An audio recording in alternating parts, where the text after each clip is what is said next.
Assalamualaikum warahmatullahi wabarakatuh. Alhamdulillahillazi arsala rasulahu bil huda wa dinil haqq liyuzhirahu 'ala dini kulli wa kafa billahi syahida. Asyhadu an la ilaha illallah wahdahu la syarikalah wa asyhadu anna Muhammadan abduhu wa rasuluh allazi la nabiyya ba'da. Puji syukur kehadirat Allah Subhanahu wa taala yang mana sudah lama ya kita tidak ketemu melalui video-video. Namun kali ini kita bertemu kembali untuk kami menyampaikan kenapa sih harus mendirikan Koperasi Pemasaran Indonesia Bersatu Padu. Selawat berserta salam kita sampaikan kepada junjungan kita Rasulullah Muhammad SAW. Semoga kita mendapatkan syafaatnya di hari kemudian nanti.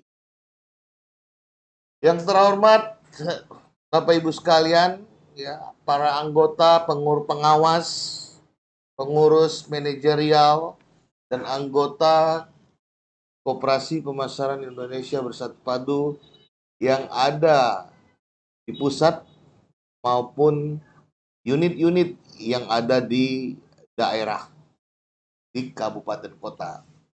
Ya, saya ingin kembali merewind ya, mereview kembali. Kenapa sih? Karena banyak pertanyaannya. Untuk apa sih repot-repot membuka koperasi pemasaran Indonesia Bersatu Padu ini? Sementara yang lama saja masih ada, ya. Kenapa sekarang buka yang baru lagi? Ya, kemudian banyak pertanyaan juga. Untuk apa cari-cari kerjaan begitu loh, ya? Apa namanya, masih kurang dengan usaha-usaha yang ada sekarang? Apa mau cari uang gimana lagi sih gitu? Mau mau mau seperti apa sih kayaknya gitu? Mau jadi konglomerat atau apa? Sehingga harus buka-buka koperasi lagi ya, atau usaha semacam usaha lagi lah begitu. Baik Bapak Ibu sekalian. Jadi pemasaran Indonesia Bersatu Padu ini kita buka dengan latar belakang, ya. Latar belakangnya yang pertama adalah menjadi tamu di negeri sendiri. Kita ini sekarang ini menjadi tamu di negeri sendiri, ya. Padahal kita yang pewaris lah ya, pewaris daripada founder apa namanya negeri kita yang tercinta ini. Tapi belakangan saat ini kita sepertinya ya menjadi tamu di negeri kita sendiri. Contohnya adalah ya, Indonesia tanah airku. Tanahku sewa, airku beli. Ya. Padahal tanah Indonesia ini tanah air kita.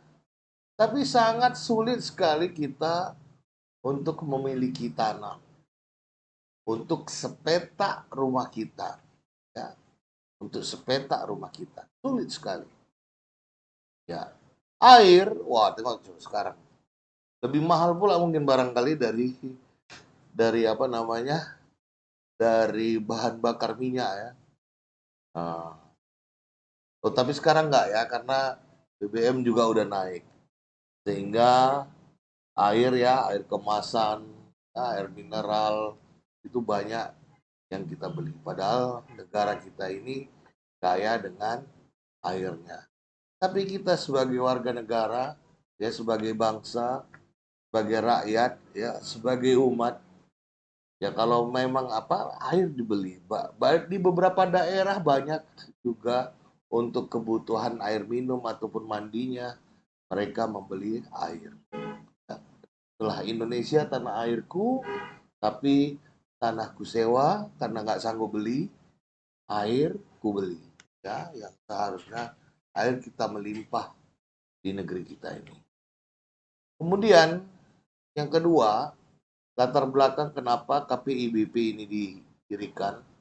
80% kekayaan atau tanah di Indonesia dikuasai oleh 2% orang saja. Ya, ini selalu saya jelaskan ya. Selalu saya sampaikan. Nah, sulit bagi kita untuk memiliki tanah, ya, memiliki kekayaannya ya, di Indonesia ini. Banyak perusahaan-perusahaan luar negeri ya, raksasa yang menguasai kekayaan di negeri lain.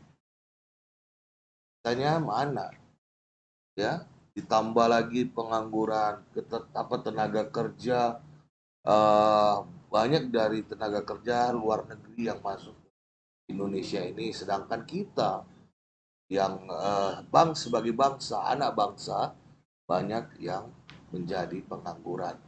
Apalagi pada saat-saat pandemi kemarin banyak yang dirumahkan oleh beberapa perusahaan. Ya, kemudian kesenjangan sosial yang cukup tinggi, ya, yang miskin makin miskin, yang kaya semakin kaya.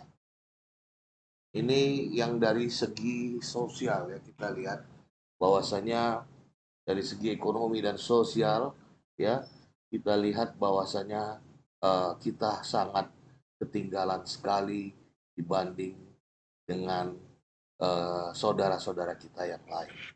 Baik, itu latar belakang yang pertama.